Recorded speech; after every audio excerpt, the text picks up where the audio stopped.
expecting that everyone in Israel looked like me, the daughter of the offspring of Russian and Lithuanian Jews. Which could be farther from the truth, of course. Not only in terms of appearance, but also customs and cuisine and accents. So it's actually, I think, in some ways, more obviously diverse culture than areas of the United States. I mean, you might be in parts of the country that are predominantly Jewish, but still, you have a very, very recent influx of people from extremely different areas. And now you add to the mix all of the foreign workers who are creating their own subcultures in Israel now, Thai, Romanian, African, various African countries. So it's pretty, the word escapes me. Yeah, I got it, diverse. It's Sasgoni is the word in Hebrew. It means many-colored, but it doesn't sound as good in English. Why did you choose the title, The Place Will Comfort You?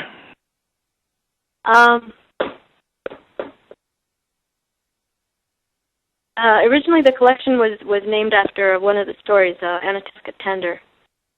And my editor pointed out that that's the sort of title that if you mentioned it in the crowd, you just get, it's called what? What?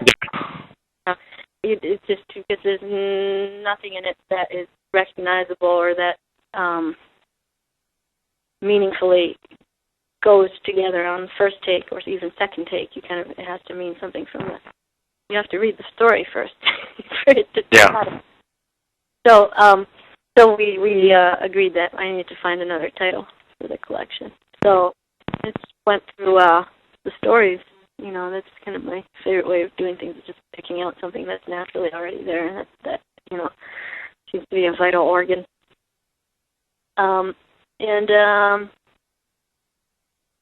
It's as I'm sure you know, it's a salutation to the grieving when you enter a house that is sitting 7 days of mourning for close family. You're not supposed to say hello. You say or goodbye. The place will comfort you. The place, of course, stands for the place of Shekhinah, of what's the word? Providence? Is that the word? The presence of God. Presence of God. That your comfort will come from a higher place. But of course, it struck me that the place,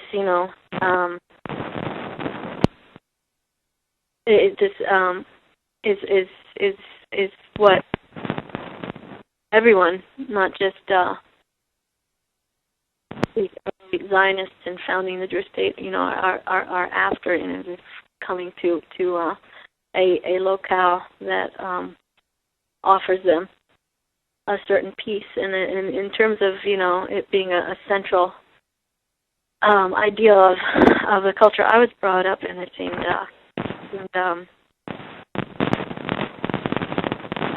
as I said, like a vital organ of the collection. Like there's a lot pounding in there that has to do with the urges of single character in the book. But nobody seems to find any comfort in this book. Let me think. I'm going to do a quick run through. Let's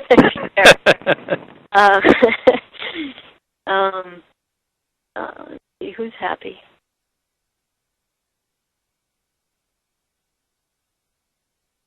No, that's. You're probably right. But it is a salutation to the grieving. So what do you expect? Israel is a painful place that was founded, on top of a bleeding wound, and continues to bleed in all kinds of directions, and people turn to it for all kinds of reasons, good and bad. And there's this, this was not meant to be a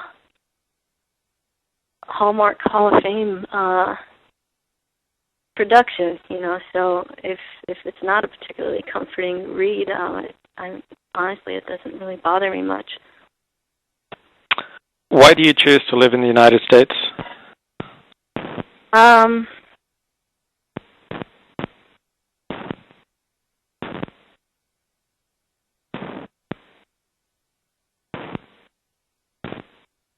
This is where I am. I don't have a better answer than that.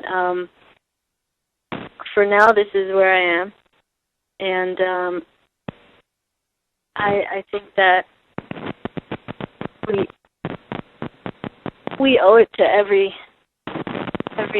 place and to every life to try to form a bond with whatever place we're in. And honestly, my life was marked by so much back and forthing, maybe not in terms of quantitatively, but qualitatively, starting off in the United States as where I was born, and then moving here as a 3-year-old when I was already very conscious of the move, and then my family returning when I was 17.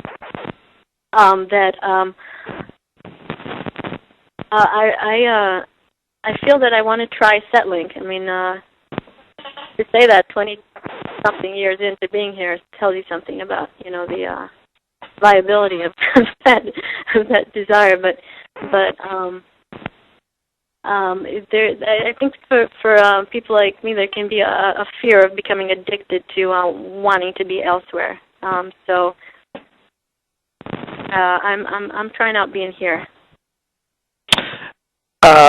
One of the major reasons that I live here is because it's easier. What role does ease play in your decision to live in the United States?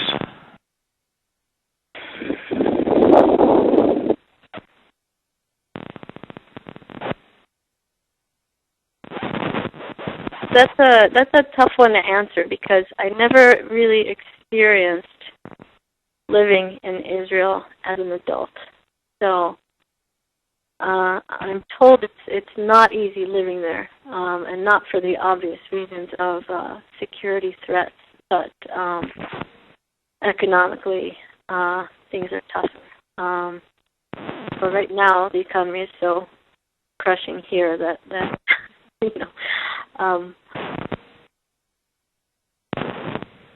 I don't know if right now I'm pregnant. Got it. Are there any transcendent, non-rational things that you believe in? Transcendent, non-rational things that I believe in. Yeah. Let me think about that a second. I'm totally irrational. I mean, that's the question. I don't think of myself as a rational being. Dangerous thing to think. I mean, this is something that I picked up in growing up in Israel. I seem to believe in the evil eye, even though I don't. It's not a religious thing, but I hate tempting fate. Always, I'll spit times or say bli ayin hara, barring the evil eye. If I could, that might be seems to state. So there's definitely that.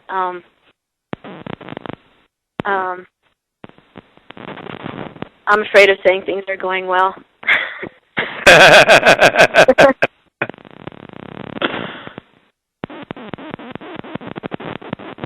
Are there any causes that you espouse? Any causes that I espouse? Yeah. I think if causes that I espouse would be